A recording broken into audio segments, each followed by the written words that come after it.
Good afternoon, NBC Radio. My name is Corey Rosen, and you are listening to the Story Podcast. Today I have on a super awesome guest, but before we get into that, please be sure to check out our new website that we have just launched. It is Corey Rosen Productions, CORYROSEN Productions. You can find out more about me and the work that I do, and the podcast, and all of our future guests and events. Today I have on John Kerecz. Yeah, that was pretty good, Corey. Yeah, thanks for having me, Corey. It was very nice when you reached out to me about this, and I'm very happy to be part of it. It seems like you're doing a really great thing and kind of after my own heart, since I think what you had first seen me about was my OSH radio station, which I used to do, and I used to do lots of interviews on that and stuff and travel around and do interviews. And so this is something dear to my heart other than just doing music is having a show and doing interviews. And it's fun, and you get to meet lots of great people. Yeah. And speaking of John, he's got to start in the public eye on radio back in 1979, and since then he's had bits and parts in movies and authored books, which can be found on Amazon by just searching his name. John has been in two Hall of Fames and played in plenty of establishments around the country as the bass player or keyboardist in numerous bands. Recently, you found most life and perspective changing experience by going to Russia and flying to the edge of space in an MiG 29 fighter jet. Yes, I did do that, and I have to admit I did get sick afterwards. It is kind of funny. They told you could get sick, and I did, but I think he did it to me on purpose. We did a lot of G's of 5.5 G's, and at the end, he's coming in, and he's like, we're not coming in right. So he just cut it and banked it. We went up to 7.8 G's, and I threw up. So you lost your legs for a few seconds there, right? But it's interesting because when you're being compressed, you don't throw up then. You throw up when the pressure comes off. And it was a good experience. I kind of did that. I find in life, I'm in my early 60s now, and I find when you have a lot of life changing events, like my dad had just died, and I did have a little money, and you think to yourself, what do you want to do? And you think, well, you realize how short life can be. You do things like that. And it was a fun trip. I'd also stopped in Rome and visited the Vatican before I went over to Russia. And so that was nice also. And I wasn't there for actual Christmas, but I was there for Orthodox Christmas. So which is the 7th of January. Oh, I see. And while I was in Russia, it was like they were just gearing up for the Olympics that year. Oh, wow. So there was a lot of Olympic stuff going on. So that was a nice part too. And saying about life-changing things and things you do as adventures, well, after my mother had passed away 3 years later, I had a hip replacement, which my mother helped finish off, of course, because I was taking care of her, and she was a big woman, and that's hard on you. But I took the new hip, and I hiked to the base camp of Mount Everest 6 months after the hip surgery. That's wild. And I'm not sure I would go up there again. The high altitude really is a killer. Just even getting to Lhasa, and I went to Himalayan side, and the real reason I did the Himalayan side was, and the Tibetan side was, I also went to the monasteries and visited the temples and saw the temple where the Dalai Lama had been, that he got chased out of and stuff. And that was interesting and also kind of disappointing because you'd see a lot of monks on their phones and their iPads. Oh, wow, really? And you'd be like, oh, this isn't exactly what I expected. But I have to admit, there's all kinds of things you can look up on your iPads and your phones today. I mean, you can be studying scriptures and be on your phone or your iPad. So Right, that's fair. judgment, though, I don't mean it to be judgmental, but it was slightly disappointing. But this is 2000, well, right now it is 2023, so this is how it is today. So, but that's what I said. There's life things that happen and change your life. And sometimes you think about the shortness of life and you try to get things done. And like with the music industry and doing things with entertainment, I keep pushing because life is short and Right. you want to get the stuff in you can get, not rest on your past laurels, but keep going. So, going back to the start of your life, then, what was it like to what got you interested in music? What got you interested in radio? Well, tell you the truth, when I started playing guitar, I will admit, I'm actually a bad musician. Okay. I basically play the root. I'm not a real fantastic musician. I get out there and do it, but I keep it basic. And the same thing when I play keyboards, I keep it to the root. and me and my son have had discussions. My son actually is a very good musician, Justin Kerecz, and he plays a lot in Philly and stuff. But he says, "Dad, you can't play songs like that." I say, well, "Yeah, I can, and I have. I mean, with my one band, Seventh Layer, we did rap with metal behind it, and the concept there was the seventh layer of hell, Dante's Inferno." And one guy would wear face paint that was red, and one guy would do silver face paint. And it was a duality where one was a good devil and one was a bad angel. And so that was kind of the backdrop behind the band. But other than that, we played like the Gathering of the Juggalos, and played in front of 29,000 people the one gathering. It was one of those numbers where they weren't sure what the numbers, but the highest number they said was possible 29,000. And it was very interesting, but going against like what my son says, "Dad, you can't do that." Okay. I did do that in front of lots of people. All right. So you've been working with multiple bands, numerous bands. What was one of your favorite bands that you ever got to work with? Well, I used to interview people, like I said, Oh, yeah. with interviewing people, and some of my favorite people I interviewed were Jerry Only from the Misfits. Really liked Jerry. Very nice. He talks about, they had that split. I know they've been back working together, all the parts, the Misfits since. But he worried about what signals they were sending out to the public, and he wanted it to be a fun thing. And when it got a little bit too dark, he didn't like that. And he really liked the young people coming to it and the energy. And he was one of my favorite interviews from interviewing people. Right. And just the fact that he wasn't what you thought. You see the Misfits and people think, oh, that's, they're into all kinds of. Well, actually, he wasn't. And that's kind of why him and the other gentleman kind of had a break there for a little bit because of that. But I think they've been playing some more together again. But he talked about the energy in the crowd and loving how when you perform, you throw the energy out. And said it felt like it rolls around in the crowd, and it gathers power and comes back to you, and you just feel that, and it's just an energy that you cause to grow. And that I really liked that as far as an interview. I liked him talking about that. I've interviewed, another fun interview I had was, to be honest with you, Vanilla Ice. And Really? I liked Vanilla Ice, That sounds like Rob, fun. and he was fun. But I interviewed Ja Rule one time, and that was interesting. But it's interesting people. Ian Anderson of Jethro Tull, I did a phone interview with him. He called me twice, and we did that. And that was, I think, one of the biggest. I consider him one of the biggest names I did. Ian Anderson, Jethro Tull, because he was big when I was in junior high. Right. So, but that's it's very interesting. But getting back to your thing about what started me. I started on guitar. My sister took guitar lessons, and she would actually come home and teach me. So that's kind of where I started. And, of course, the Beatles, Elvis Presley were my big influences. I was just a little kid when the Beatles first came over, and I remember screaming, "I want to hold your hand," out the window of the car while we're driving down the street, me and my mom, and, it was fun. Back in those days, the car radios were horrible. You kind of had to turn them up to hear what you were hearing, and one big speaker in the front. But I have to admit that those were my influences. I know today, less and less people are going to come to you and say the Beatles and Elvis. Right. Because some people don't really remember the Beatles and Elvis anymore. It's something different. More and more people are redoing their songs. I hear more and more redone Beatles songs by other artists. And that's kind of interesting. It is kind of interesting.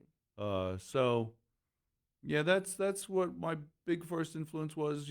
Practicing to play Hound Dog on the guitar. You ain't nothing but a hound dog, and so yeah, that's kind of where my start got. So, you mentioned your interviews. How was your interview style? How did you come up with that? Did you just say whatever you had on your mind, or? Well, sometimes you have basic questions like, "What got you started? How long have you been doing this? Call me out. Yeah. Who were your biggest influences? Right. Where was your favorite gig or performance?"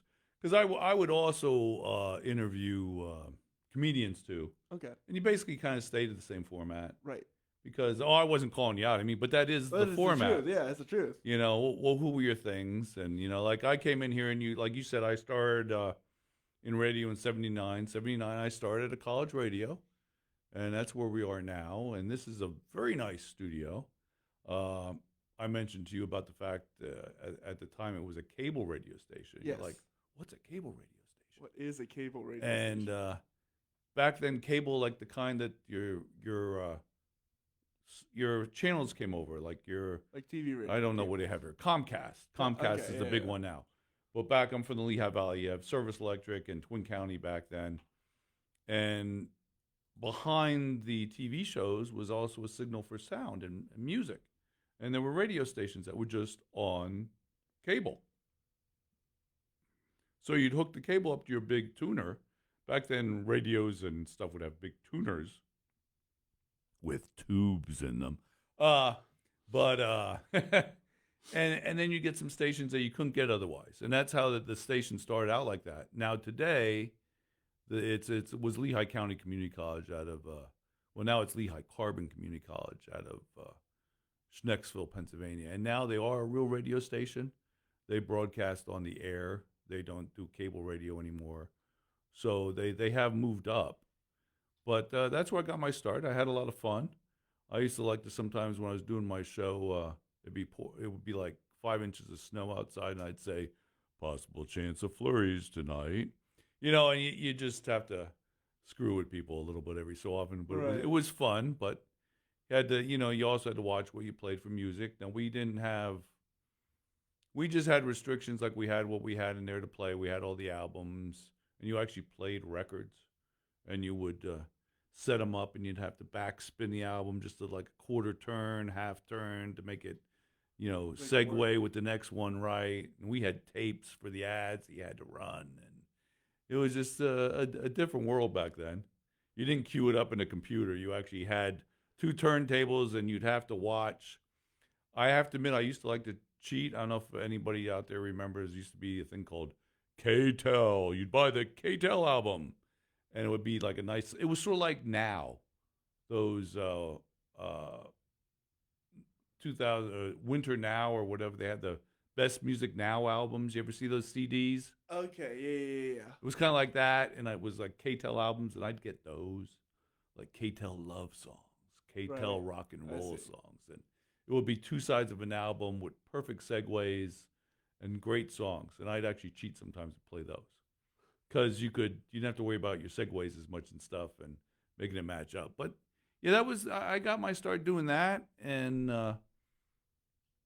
that was very much enjoyable. I mean, and playing some music now and then. And I actually didn't do much for a little while there, and then I had kids. And I mean, every time you talk to people that are a little older, there's kind of the kid years where you get married, you raise your kids, and kind of for a certain amount of your life, it's about the kids, and a lot of your hobbies kind of fall the way. And then my son got interested, like in junior high and stuff, in playing guitar, and my daughter got interested in playing bass, and I was paying for their lessons. But when they couldn't make their lessons, then I would go and sit in. And that gentleman passed away. I can't think of his name right now. He used to play a lot of times with Joan Jett, and they used to have an argument about who was the better guitar player. And she'd say, yeah, you're the better guitar player. She said, but they're not coming to see you. They're coming to see me. And that's a point with music, too. I always say, you have to be likable. Doesn't matter how great you are. People have to find you likable. But, yeah, so that kind of got me the buzz back into me. And I started putting together a couple bands that didn't make it, and then a couple bands that did make it. And I did a country band for a while that we made a good amount of money, but I don't know. I don't know how satisfying it was. It was me. Basically, it was me on bass and a gentleman that sang, and he did the rhythm guitar. And sometimes we'd play just me on bass and him on rhythm guitar. And if we did bigger gigs, we would hire drummers and lead guitarists if we needed them. Like for an intermediate gig, we'd hire a drummer. And then for a big gig, we'd hire a drummer and a lead guitarist. And that worked pretty good for us. And then what really did it was the downfall of the band was we tried to get a full-time bass, lead guitarist and drummer. And everybody comes in, and it's like everything. Somebody comes in, they have a new idea, they want to change it. Basically, then everybody changes it around, then those people leave. Because, and to be honest, like I said, I'm not a good musician. I'm just a basic musician. And they'd complain about that, but I'd be the one that'd be out there, and I'd get the gigs, and I'd push us, and You'd be the go-getter. I'd be the go-getter, and they'd be the band. people that wanted to say how everything should be done, but not really want to do anything. Right. So that kind of fell behind, and then I'd run some open mics at local clubs, and this is like in the late 90s and the early 2000s. And you ran into more and more people. And like I ran into Mal Havoc, he goes by, and he started the Seventh Layer thing. And then I got involved with, used to be a website called Harrisburg Online, got involved with them, and then got involved with Old Schoolhouse Radio, which at the time was run by different people, and Harrisburg Online guy did a show there, and then Mal Havoc got to do a show there too, who I knew, and then I got doing a show there, and it got to the point where I was doing a lot of stuff for them, and I was going out and doing the press, and I was doing going out and talking at conferences for them, and eventually when the people that had been running it decided to retire, they kind of turned it over to me. Mm. And it was Old Schoolhouse because we were in a studio, Old Schoolhouse in Cumberland, which was owned by the people that backed it. And I moved it then from there briefly to my house, and then briefly from my house up to Liverpool, to a place called The Factory, which had sporting events and everything. And I had a studio in the back of that. And when Liverpool, Pennsylvania had their 2000 bicentennial, we had... Wait, do you still have those? Sorry, it's clicked in my head. It was the bicentennials were a big thing. Right, yeah. 1976. But yeah, then they did. But they had the Fab Four come in from Liverpool, New York, which was a Beatle band. Right. And we actually had Pete Best come over from Liverpool, England, who was, if anybody knows, was the original drummer for the Beatles. The Beatles, yeah. So I got to do a great interview with him. That's really cool. And that was fantastic. And they performed there. And, and then eventually, to be honest with you, Liverpool did not work out for having a studio there. Liverpool is a half hour at the best up the river from Harrisburg. And you found people didn't really want to come up there. Right, of course. So there for a while, we went back to Mal Havoc's house, actually. And during this time, we started doing the Seventh Layer stuff more. And we did a lot of gigs with Seventh Layer. And we actually had a record deal for a year with Island Palm out of New York and Long Island. And that didn't go too well, if everybody knows.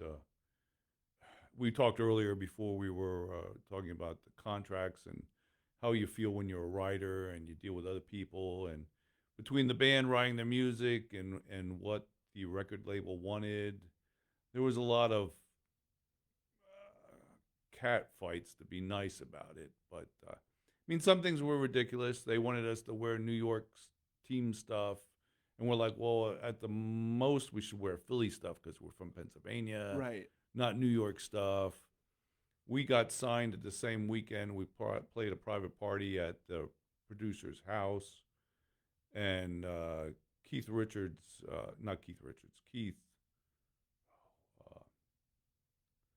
Murray's brother, Fish Grease Murray. Keith Murray was a rapper that was well known. His brother got signed at the same time. They had all kinds of trouble with him and Keith, which Keith jumped around from record labels because he was trouble. So after they lost him and they were putting us in this new subcategory that they were doing, they wanted us to become less crossover metal hip-hop and more hip-hop-ish, which gave us trouble. And like I said, we played things like Gatherings of Juggalos and stuff. So some of our songs were horror. Now, horror is different. The record label viewed us as Halloweeny, they called us. said, we don't like this Halloweeny stuff. And we're like, well, our fans, we need at least one Halloweeny song on an Right. album. So that's, you have trouble with that.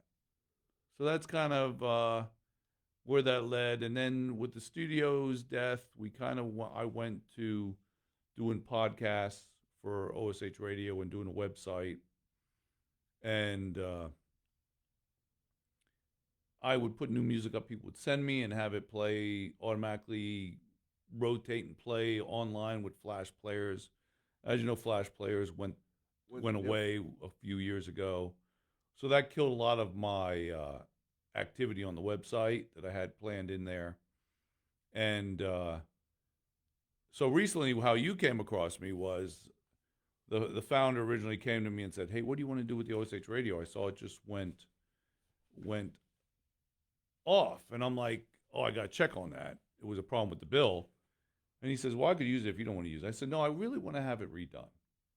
So actually, I went and I paid someone to redo the website. And here was the ad that you saw me through in PA Musician. Yeah. And where I revamped OSH Radio now to be a music and entertainment news station. And the articles change on their own. I don't really have to do a lot to it, but daily the articles change. There's different pages and different videos and different music and updates you on entertainment news. So right now OSH Radio has morphed into entertainment news and music and entertainment news, which I think I don't think the day when people would always want to be interactive with the online internet radio stations has kind of changed. Right. Podcasts and stuff have become a little bit bigger, doing longer podcasts and stuff, and it's kind of morphed, and the industry has morphed. Yes. So that's kind of where OSH Radio has turned into, and how you found me about. And I used to write too, like I said, I used to do interviews like you do, and I used to write articles for different magazines, and I've kind of taken control of the situation here. So I'm sorry, Corey. Good. Well, as you know, a good interview is 80% the interview. You're the person talker, yeah. I used to, my total dislike for an interview was when you get a guy and he says, oh, this is going to be a great interview. I really like to talk. And then you go to interview him and you hear crickets. I've had that happen a few times. So it is interesting. And one of the magazines I used to write for was PA Musician, so I will plug them. Absolutely. And I've been on the cover twice over the past couple of years. Here I am with Joey Wells, who I have written a number of songs with. He runs Canadian American Records, and he was the keyboardist for Bill Haley and the Comets. So it's fun doing work with a rock legend and catch some of our music, the stuff with Joey Wells and Crazy John. I just have Crazy John on there. But we have a bunch of stuff out there. So that's nice. And I've also been on the cover of PA Musician for, again, I had gotten a Grammy nomination for one of the songs me and Joey did. Oh, wow. And that's awesome. It's funny, though, you go from at one time doing rap metal to now doing country. But it's funny because I was in a country band before the It's like full circle. And the other thing I've done, like I said, entertainment entrepreneur, is back some Elvis impersonators. And this one I've been lately backing has been Brad Crum. He's a great guy from up or above Harrisburg. It's rememberelvis.com, and I have played his. I play his with my hat on, and I have a cigar that I don't smoke, but I'm become his Colonel Parker. And I've gotten myself one of those papers from Tennessee that says I'm a Tennessee Colonel. Except I have to admit mine doesn't have the seal on it, but I still have the paper. Right, as but long it's as not the paper. sealed. So that's some of the fun stuff I've done, writing and stuff, and interviewing some people, and it's great just to stay active. And I've converted some of this stuff into, like I said, there's a new movie coming out that we're just working on now called Desert Fiends. And it is, I say I'm involved in a lot of interesting movie projects. They're not Not even sure they're B movies, maybe C and D, but they're fun to work on. And this is the second one that I'm having some of my music on. I did a song for him called Desert Fiend Slasher. And the backtrack to it, my son did. And so like I said, he's Justin Kerecz. You can look him up. Same last name. Plays in Philly. So yeah, it's nice to have him work with me too, because everybody knows father and son things are kind of rough, Right. So. But I've gotten into working on the movies. Sometimes I'm just a producer, and that's a fun thing. It's nice to have your hands in things and have a creative edge and be creating. And I've done karate since I was a kid too. And the reason I mentioned that is we have to laugh because we were out in L.A. Actually, not L.A. San Diego last week, and I met with one of my Kempo instructors who had been with Elvis and Elvis's people through Ed Parker, who was Elvis's instructor and bodyguard. And he goes out and does Elvis impersonations and gets up and sings. And another friend of mine that's in martial arts, does band and sings. And it's funny because it's a certain kind of personality type. You like getting up in front of people. You're not afraid to get up in front of people, and you kind of and it's creative. Right. You have a creative influence, and it's fun. I would hope myself. I've written some books and all kinds of things that are on Amazon. You can look at them. But even there's an autobiography out there, and you hope something you do someday might hit. And then maybe people go back and look at the other stuff and have an interest in it. Right. But you don't know. But, you're out there creating and you're doing things and you're kind of leaving a legacy for your family and maybe for your friends of who you were and what you did. And earlier we talked about, before we were on, about, transhumanists and living forever and stuff. And I think you could live forever through your creations, through Right. your art, Yes. through your writing, through you being you. through you being you and your music. You leave it out there, and that's a form of immortality. It's probably the best form of immortality. Yeah. Because that really is you. And It can't be tarnished, or it's just the air. well, we had talked about if you talk about those people that say about becoming robots and stuff and becoming a machine, and you talk about where is the soul, but your soul is in your work. Right. You do put your soul in your work. I Right, know my absolutely. soul is in my work. It's in my bad songs. It's in my bad books. But if there's something that touches a chord with somebody or something, I do have a kid's book I really do like that's out there that is, Dream It, Do It. And, I mentioned there about going to space and about going to Mount Everest and even going shark cage diving because I've done that. And it's like, the things you dream about as a kid, you can make happen. You gotta do it. No matter what people tell you. And I'm the kind of person that people say about bullying being bad for people. And I think in my life, when people have picked on me, like when I was littler, I think that's helped push me to do things. Yeah, that is a controversial opinion that I hold as well. A little bit of bullying can go a long way. Well, I had a lot of bullying, but Oh, that's yeah, beside right. the point. But That's I beside do the point. think it pushed me. But it's a different personality.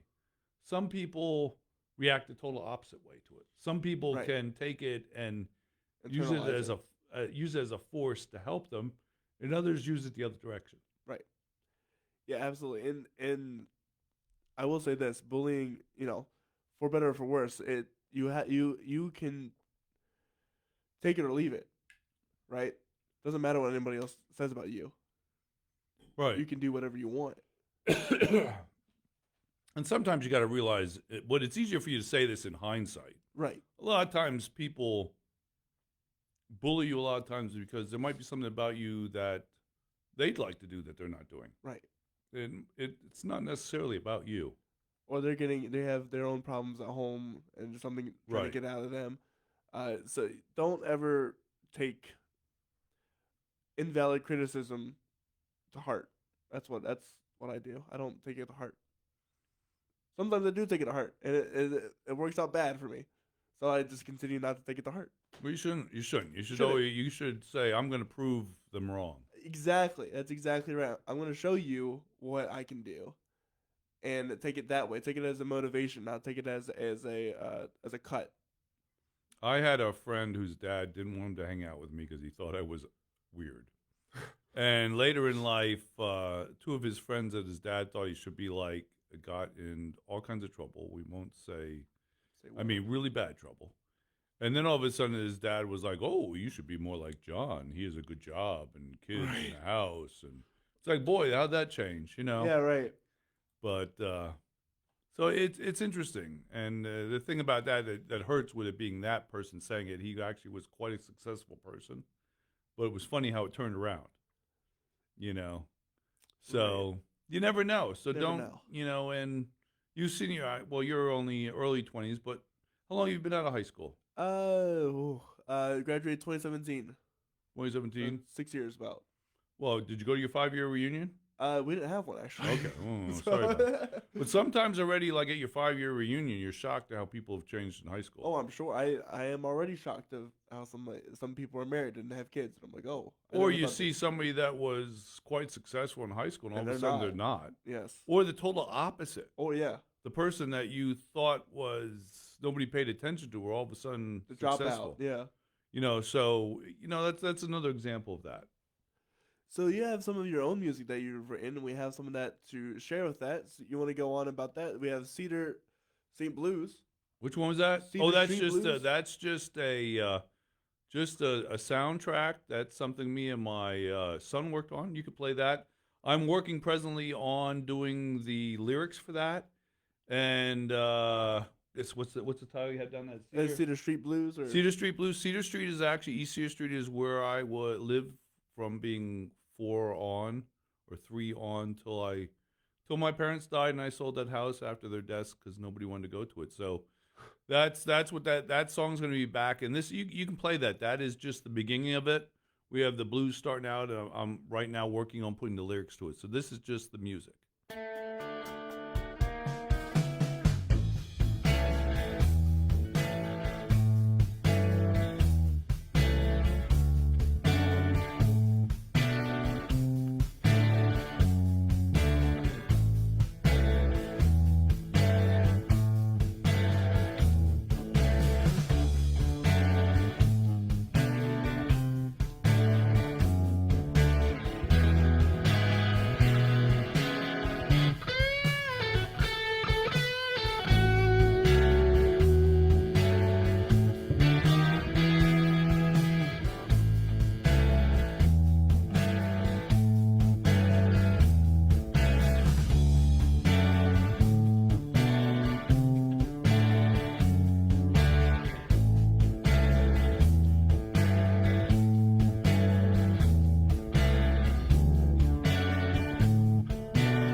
So it's really funny that you have this music, but you consider yourself more of a lyricist. Tell me what it's like to be on be a lyricist. Why do you choose that route? Well, I was saying it's probably because I have more the gift of gab, and I'm not as good at music as I'd like to be. I mean, like I said, I'm a basic musician. We one time joked for Seventh Layer that I was a grinder monkey, and it's kind of what I am. And like when I worked, like I said, where I had that country thing, and the main guy was a singer and a rhythm guitarist, and was great with us because I would just watch him play, and I could see what notes, because a lot of country is GCD is what Right, he of played a course. lot, so I could just see him doing it, and that's what I would hit, GCD. Three chords. So, Great. and to this day, my dabbling on the guitar is usually ADE, Okay. Right. which you use for the blues. I do a little skip myself where I go from, uh, I call it "Beautiful Woman," but it was I can't think of the name of the song though. It's an old song, but it's GCD, I'm sorry, ADE, and then I go from that into Wild Thing. It's Wild Thing I base it on. I call it "Beautiful Woman," but it's based on Wild Thing, which you can do in ADE. Right. And then I go from that song into Love Me Tender. But it's not really Love Me Tender. It's kind of my own version of Love Me Tender, which is also uh, ADE. You can play that in. So ADE is kind of where I like to be on the guitar. Because, So you like Chuck Berry a lot. well, I do like Chuck Berry. And it's funny to me because there's a bunch of songs that follow that ADE, which is actually the basic Right. blues you can use it for. So I kind of like to stick to that. But lyrics I like poetry. When I was a kid, Robert Frost was a favorite poet of mine. And Yeah. Whose Woodsies Are, I think I know. His House is in the Village, though. So one of my songs, I forget which it was, I actually do a homage to him in the lyrics. I kind of switch it around a little bit, but if you know I like that, you know what I'm talking about in it.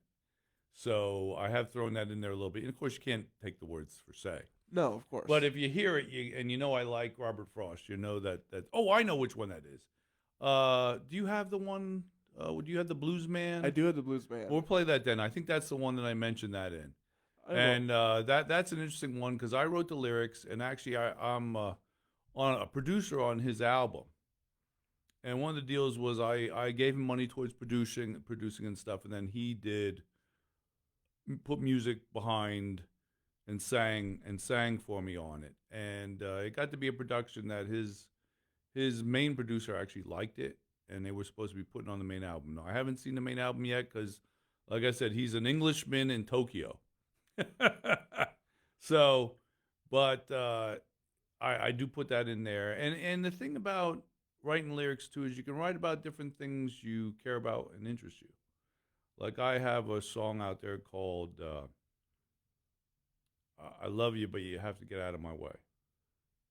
And actually, you think, what's that about? I'll tell you what's about. Who here? Now we have another gentleman in here observing, but and you guys have dogs? I do not. I have had a dog once. You have had a dog? Yes. Actually, my song "I Love You, But You Got to Get Out of My Way" is actually about the dog, because you're like doing things and your dog loves you. Right. But your dog's in the way, and you're trying to do stuff, and it's a song. I love you, but you gotta get out of my way. Now, I have to admit that's one of those songs that I've done some writing with Joey, and I give him lyrics, and he changes it. And his version of the song was, "I love you, but you gotta get out of my life." I told him what it was about, but it changes. People see different things in your lyrics, and as we've said earlier, that's what the band Seventh Layer kind of had a problem when we had a record deal with Island Palm. It's, you give your lyrics over to somebody, and even if they change the lyrics only 25%, sometimes it can kind of change the meaning. Right. So a song that was really about the dog kind of became a love song then through Joey's version of it. And it can change, but like I base things on the dog. Right. Different things give you different ideas.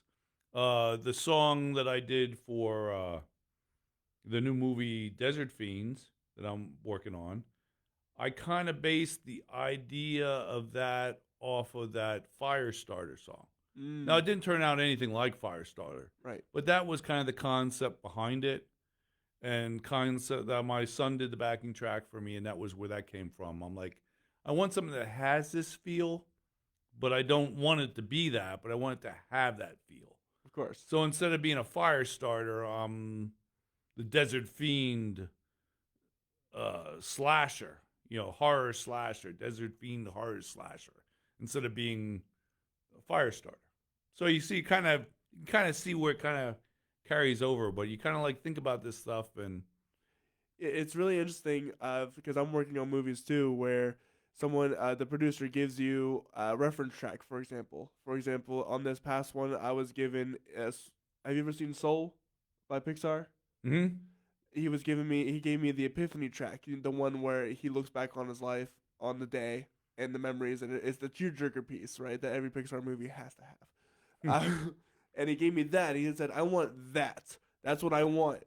And of course, you can't have that. That's already been done. So you have to create your own version of that. And I assume that's what you're talking about. Right. I wanted something with the feel, but not the same thing, Right. but with the feel. So that's where I had my idea from. So sometimes you get it from kicking the dog when you don't mean to. I mean, not kicking the dog, but you're trying to move around the kitchen. Step on the dog's tail. You end up hitting the dog and you don't mean to. It's like, I love you, but you got to get out of my way. It's like, ooh, that's a good song. Because how often do you feel like that with people? I mean, with kids. You feel that way with your own kids. You feel that with your loved one. You feel that with, well, maybe people at work you don't love, but you might like them, but they got to get out of your way because you're trying to work on something.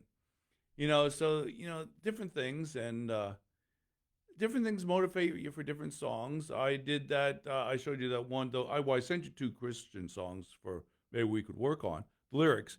But the one I worked on was I did that song Easter that I did, and then Resurrection that me and Joey Wells did. And that's just based on Easter and what Easter's about the resurrection. So you have that idea. My song turned out like a sermon, which I don't think is bad. People seem to like it. The sermons are okay. Maybe that's what I should do instead. I don't know. But yeah, so it's interesting what can motivate you for songs. I also just did a Christmas train song, and that was a bluesy song. I did a song based on riding motorcycles because I've ridden motorcycles since the early 70s. And I like bluesy songs. I got to try and think of more bluesy things. I did a song one time. I think the one song me and Joey did first was No Vacation Blues. It was just about the fact of working a lot, not getting breaks. And I have to admit, I do like to take vacations. My one boss said, "This can't be you because you take vacations." I said, "Yeah, but you still feel like you need to get away and take vacations." I'm sorry. I work a lot. I've always worked more than one job. And then you're like, oh, I need to take a vacation. But to me, that's what you do. You work so you can go blow your money and do things. Right. So you can enjoy life. Life is short.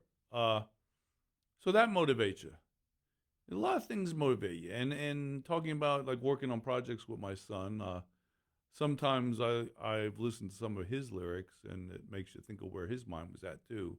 And since he's my son, I can see his lyrics and stuff. Right. And like he had a song like the Cedar Street Blues, and I said, yeah, well, I'm working on the lyrics now. That was just the music that me and him, told him my idea, and he did the music. But he's had some songs where it mentions like my parents, his grandparents, in those days, and that that's moving to me because it's something that came from his feelings, but it is something I feel too because we're son and father. Right. And you can see that in his writing, and that's kind of interesting. Of course, I did notice in one of his songs some busts on me. So, it's like, oh, has this lyrics where like he was always there, but not really. And it's like, ooh, but I can understand being a kid though, how you feel that way. Right, of course. As people even feel that way in relationships. You feel the person's there, but are they really there? Because people get caught up in their own stuff. And I have to admit, when the end of my kids, me and my ex broke up at the end of my daughter getting out of high school. And I have to admit, me and the band were big and busy during the end of my daughter's high school, and some of my sons. They're a couple years apart. But Some of that's because when I was younger and I was involved in martial arts films, I was offered to travel and work on some okay martial arts movies. Like the one guy I worked with who's out of Lancaster, actually, Keith Strandberg. He's still down here. Last I know, he's working on Watch magazine he's writing for. But he did No Surrender, No Retreat movies, and the first one was the first movie that Jean Claude Van Damme was in. Oh wow. So I worked on some movies with him, and he was like, "Oh, could you travel?" And I was like, at that time, I did not because I had a wife and little kids, and it was because I didn't want to leave my little kids. Right. So later on, when I had the chance to travel and do a lot with the band and the band contract, it's like my kids were older, and I was like, no, now's the time I have the opportunity. But I think sometimes family feels you neglect them. But they were, I think kids always feel you neglect them. Right, of course. But it comes at a time in life where they start going their way and you start going your way. But that's another thing to make songs about. Those feelings that you have too. And I mean, I have probably some songs coming out about having a grandson. I have a grandchild now, and he's delight of my life now, which is kind of cute. And I had a stroke a year and a half ago and lost the left side of my body, so he was just like 6 months old, and it was a weird feeling because I felt like he was my replacement, like I was on the way out and he was on the way in, and that you can feel that way when you get older too. But all these things and these feelings are things to motivate you to write and to write things and to put into words, and I think that's the thing with lyrics. But I think you can do that with music if you're good though too. But I'm not good like that at music. I wish I was. I wish I could be one of those people that could just hear it and want to play it, or could just take off and do things. And that's not my ability. My ability is words.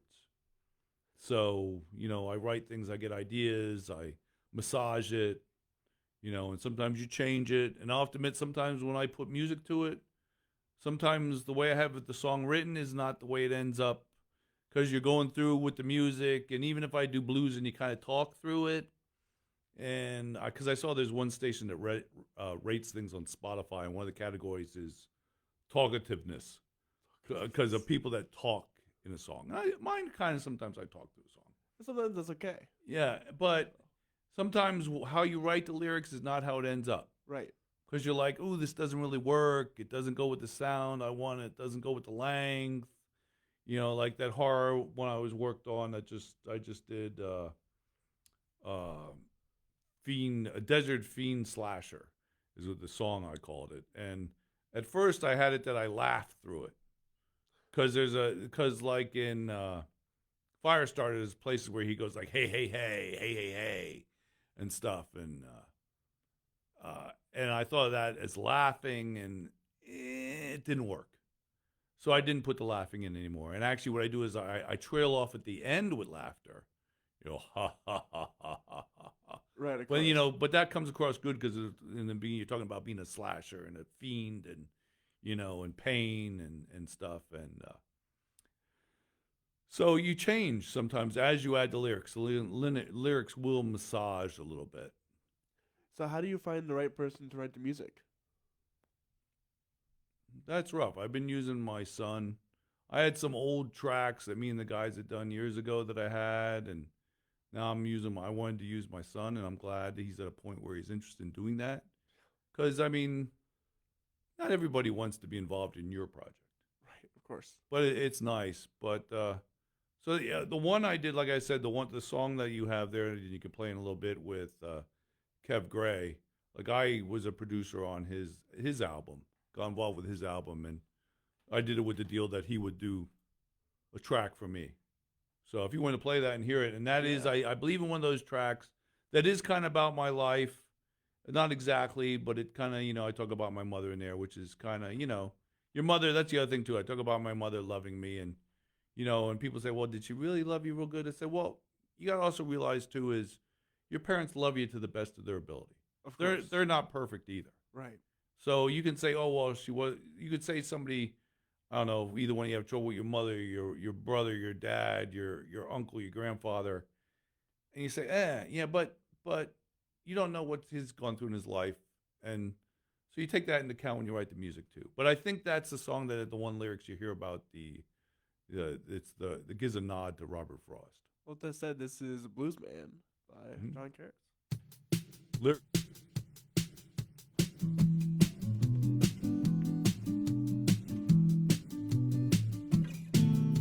Walking down all those dirty back streets, never had nothing, no fancy sheets. I finally think I got something. Someone says you got nothing coming. I'm the blues man. Yeah, I'm the blues man. Why, I'm the blues man. Why, I should do, man. I kick that tin can wherever I can. The blues man. I got everything the hard way. My life has been such a long day. Never will I stand and cry while my eyes are looking to the sky. The blues man. Yeah, I'm the blues man. Yeah, I'm the blues man. Why, I should do, man. I kick that tin can wherever I am. The blues man.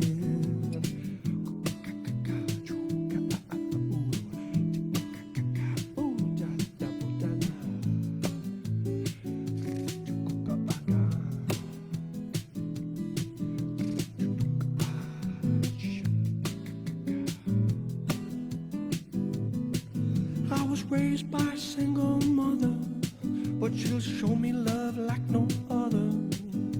But still I got my secrets to keep in a world so dirty, dark and deep. The blues man. Yeah, I'm the blues man.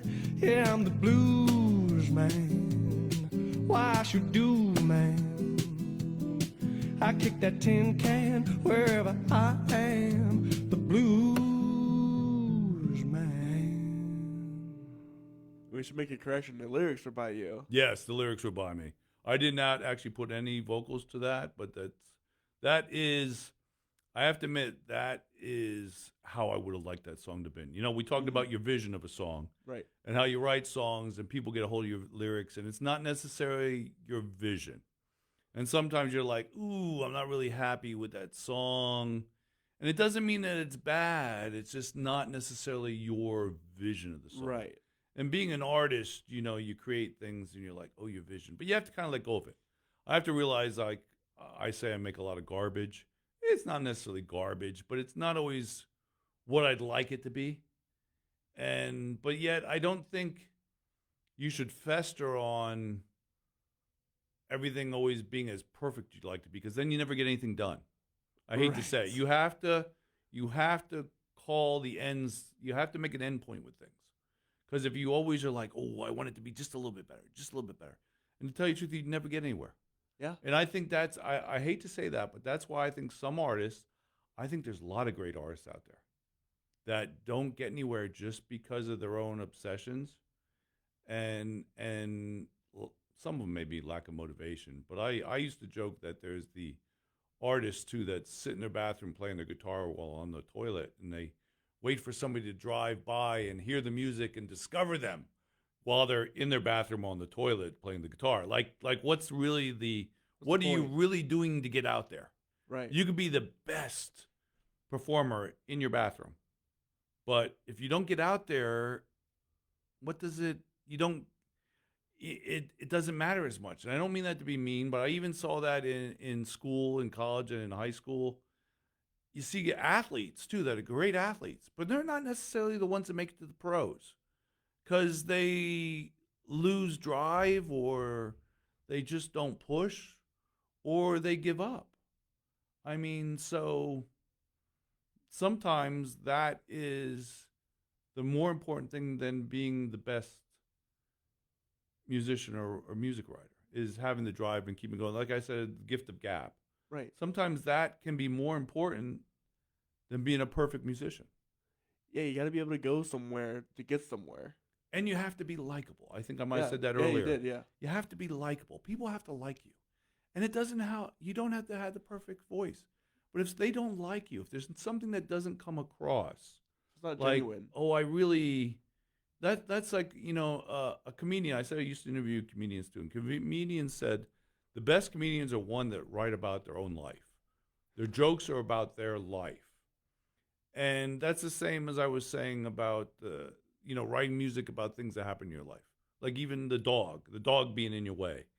You put your emotions into it, and then that comes across, and it makes a connection.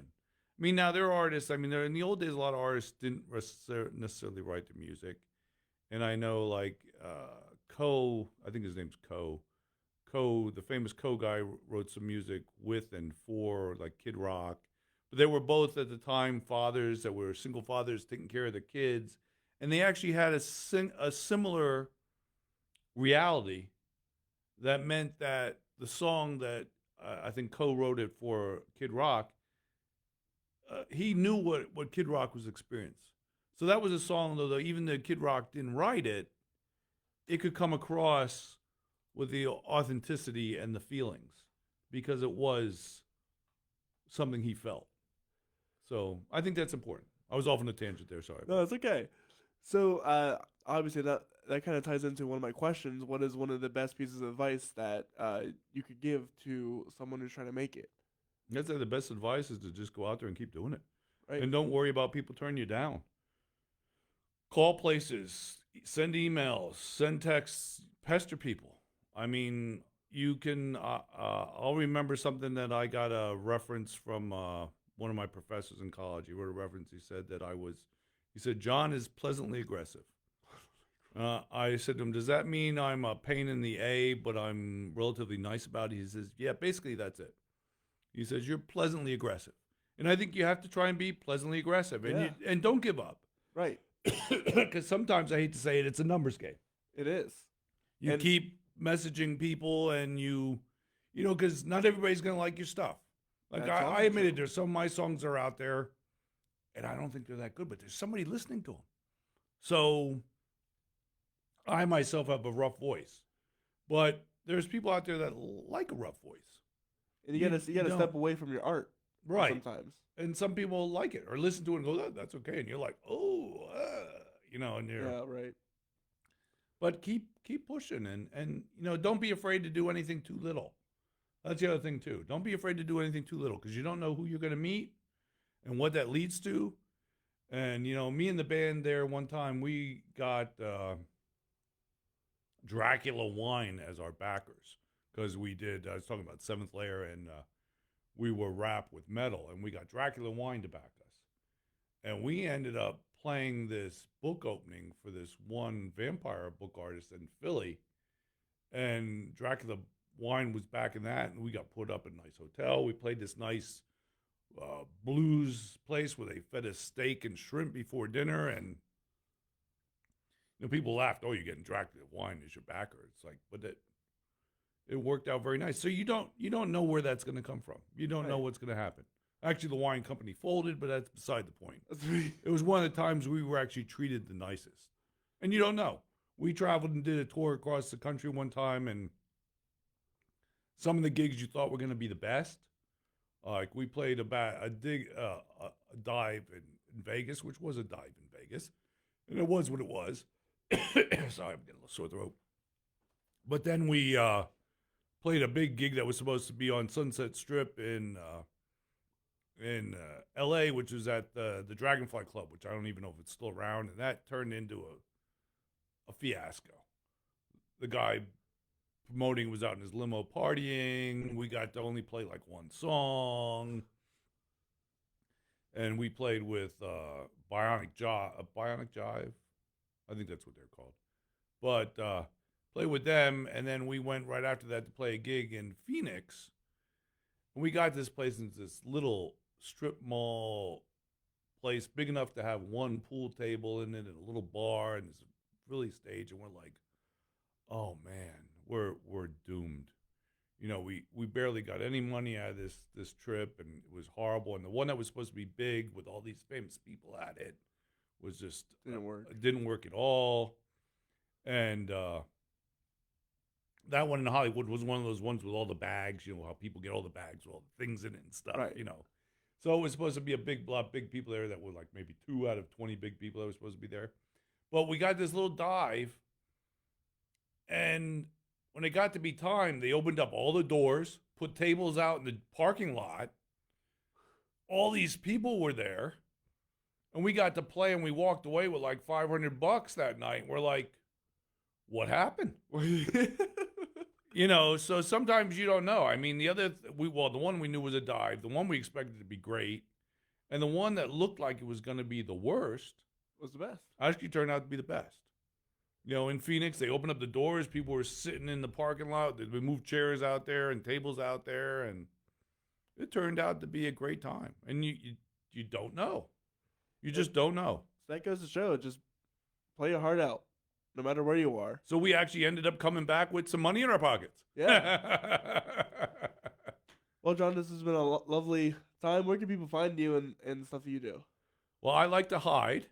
But no. I mean, they can message me through Facebook at, I guess, what is it, Crazy John Kerecz or John Kerecz? You can look me up as Crazy John Kerecz or John Kerecz, depending whether it's Facebook or it's IMDb or Instagram or anything. And you got your OSH Radio? OSH Radio. And I guess you got a hold of me through Facebook. Yeah. So that's the best way to get a hold of me anymore. I'm really not that hard to get a hold of. Probably my phone number is probably even out there. And these days you can call through Facebook. And a lot of people don't always realize that, but you get these interesting Facebook codes. But I'd recommend reach out to me that way if you're interested. I mean, I'm interested in doing projects with people. I can write lyrics for people. I gave you yourself, Corey, some lyrics to see what you might want to do. Yeah. And I'm always interested in. I can still write some articles on people if they're interested too. I mean, I haven't done that a lot in a long time, but I like doing that one myself. And maybe even visit other people's shows and streams. And speaking of that, you can find me tomorrow. I'll be over at the Row Bison tomorrow, Saturday. And that'll be a lot of fun. You can check us out if you would like. On our website, we have CoreyRosenProductions.com. That is CORYROSEN Productions.com. Over on Sunday, we will be having Kevin Gannon on. He is a member of Mo Blues, and he runs his own nonprofit musicians bedside manor, where they take musicians and they go out to nursing homes and stuff like that to perform. That's very nice for the elderly. Yeah, it's a really nice program that he's got going on there. And then this Thursday, I have Thomas Edmond coming on. He's a local Lancaster or Central PA based musician, so that'll be a lot of fun to hear his music and his story. With all that said, I hope you guys have a wonderful rest of your day. We'll see you guys later. Bye.